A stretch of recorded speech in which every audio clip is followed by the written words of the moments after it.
Na mtazamaji, hebu sasa tuangazie taarifa za biashara. Kenya inadhamiria kuwekeza kwenye viwanda vya uundaji magari kama nguzo muhimu ya ustawi wa viwanda, kubuni nafasi za ajira na kuimarisha biashara ndogo na za kadri.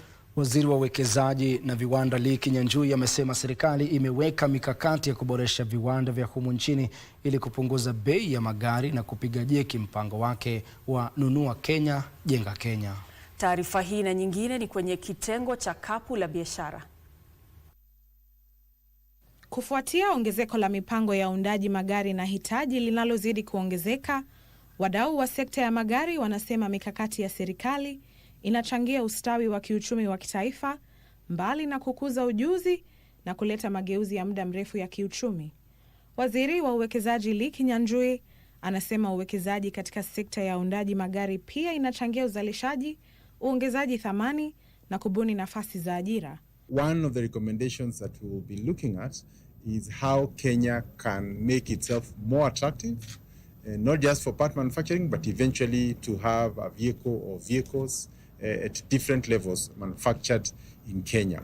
Kwingineko, kampuni ya uzalishaji kawi ya mvuke wa ardhini imepanua uchunguzi wa kawi hiyo katika eneo la Suswa, kaunti ya Narok, kwa nia ya kuongeza megawati 300 za umeme kwenye mtandao wa kitaifa.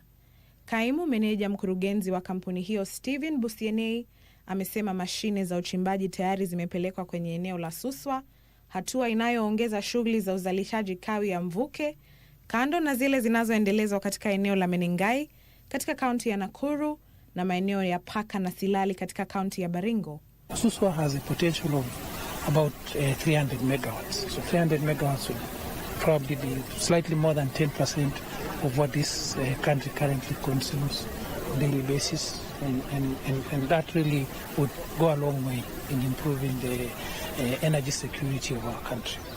Na mwishowe, benki ya Kingdom imepanua huduma zake katika kaunti ya Embu, ikilenga kuvutia wateja katika eneo la mashariki lenye utajiri wa kilimo, shughuli si haba za kibiashara na vyama vingi vya ushirika. Mkurugenzi mkuu wa benki hiyo Anthony Mboro amesema lengo ni kuwahudumia wakulima wa kahawa, chai, makademia, mboga na matunda na wafugaji wa ng'ombe wa maziwa miongoni mwa wateja wengine katika eneo hilo. The county of production, enterprise and promise.